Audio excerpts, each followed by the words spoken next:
संविधान में ऐसी अनेक बातें हैं जिनमें कई किंतु परंतु हैं।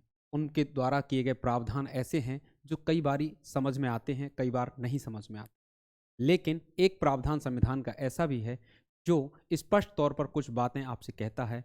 उन्हीं बातों को आज समझेंगे। मैं एसपी राठौर, आप सभी का स्वागत है आपके अपने यूट्यूब चैनल स्मार्ट शिक्षा पर। तो देखते हैं वो प्रावधान कौन सा है। आज हम बात करने जा रहे हैं एक ऐसे प्रावधान के बारे में जो प्रीवियस के दो अनुच्छेद जो हमने देखे थे, यानी अनुच्छेद 2 और अनुच्छेद 3 से संबंधित बातों को लागू करने के बारे में कुछ कहता है, और उस प्रावधान का नाम है अनुच्छेद 4। ये प्रावधान है आपका अनुच्छेद 4। ये पेन का सिलसिला है जी। तो इसी अनुच्छेद 4 के विषय में आज देखने वाले हैं। अनुच्छेद 4 के बारे में आप समझ लीजिए अनुच्छेद 4 क्या है। हमने पहले अनुच्छेद 1 के बारे में बात की थी, 2 के बारे में बात की थी, और अब हम बात कर रहे हैं किसके बारे में? अनुच्छेद 4 के बारे में। देखिए अनुच्छेद 4 आपसे क्या कह रहा है। अनुच्छेद 4 की जो विशेषता है उससे संबंधित बात पर आते हैं। अनुच्छेद 4 इसको याद रखना होगा। अनुच्छेद 2 और 3 में कहा गया था, मैं थोड़ा सा स्पष्ट कर दूं कि अनुच्छेद 2 और 3 में क्या कहा गया था। अनुच्छेद 2 में हमने बात की थी कि नए राज्य का संघ में प्रवेश और स्थापना से संबंधित था। उसके अलावा अनुच्छेद 3 में था कि संसद को यह शक्ति दी गई है कि वह किसी राज्य का नाम बदल सकती है, क्षेत्र बदल सकती है, नया राज्य बना सकती है, सीमा बदल सकती है, सब कुछ कर सकती है। तो उस संबंध में यह अनुच्छेद 4 उन्हीं आर्टिकल 2 और 3 के संबंध में कहता है कि अनुच्छेद 4 के द्वारा जिससे कि क्या होगा, अनुच्छेद 4 पहली अनुसूची और चौथी अनुसूची के संशोधन तथा अनुपूरक, आनुषंगिक और पारिणामिक विषयों का बंद करने के लिए अनुच्छेद 2 और अनुच्छेद 3 के अधीन बनाई गई विधियों से संबंधित है।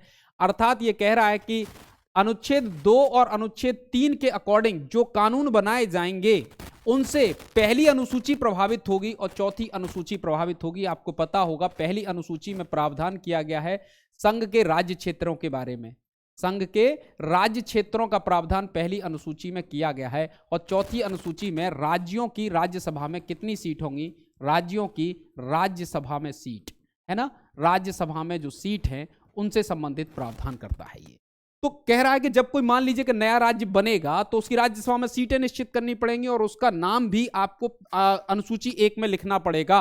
तो अनुसूची 1 प्रभावित होगी, अनुसूची 4 प्रभावित होगी। उसी संबंध में अनुच्छेद 4 ये कहता है कि अनुच्छेद 2 व अनुच्छेद 3 में कोई के द्वारा कोई विधि बनाई जाती है जिससे अनुसूची 1 प्रभावित होती है और अनुसूची 4 प्रभावित होती है, तो उसके प्रावधानों के लिए एक स्पष्ट तौर पर क्या होगा, प्रभावी करने के लिए आवश्यक हो तथा ऐसे अनुपूरक, आनुषंगिक और परिणामिक बंद भी अंतर्विष्ट हो सकेंगे जिन्हें संसद आवश्यक समझे। मतलब जो कुछ भी हो सकेगा। मूल मुद्दा मैं समझा देता हूं। मूल मुद्दा यह है कि अगर आपके आर्टिकल 2 और आर्टिकल 3 के द्वारा कोई कानून बनाया जाता है तो उससे अनुसूची 1 और अनुसूची 4 प्रभावित होगी।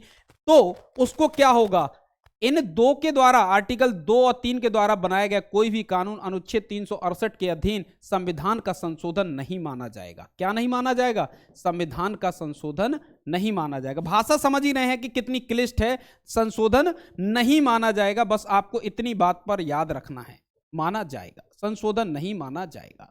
तो स्पष्ट तौर पर इतनी क्लिष्ट भाषा को आप पढ़ के देख लीजिए, आपको समझ में आएगा। क्या समझ में आएगा? समझ में नहीं आता। लेकिन आपको बस इतना याद रखना है कि आर्टिकल 4 सिर्फ इतना कह रहा है कि आर्टिकल 2 व आर्टिकल 3 के द्वारा जो भी कानून बनाया जाएगा जिससे अनुसूची 1 प्रभावित होगी और अनुसूची 4 प्रभावित होगी, तो उसे संविधान का संशोधन नहीं माना जाएगा अनुच्छेद 368 के द्वारा, क्योंकि संविधान के अनुच्छेदन जो संशोधन की प्रक्रिया है वो अनुच्छेद 368 में दी गई है। बस इतनी सी बात ये अनुच्छेद 4 कहता है। ऐसी ही और बातों के लिए ये भाग 1 समाप्त हो गया है आपका।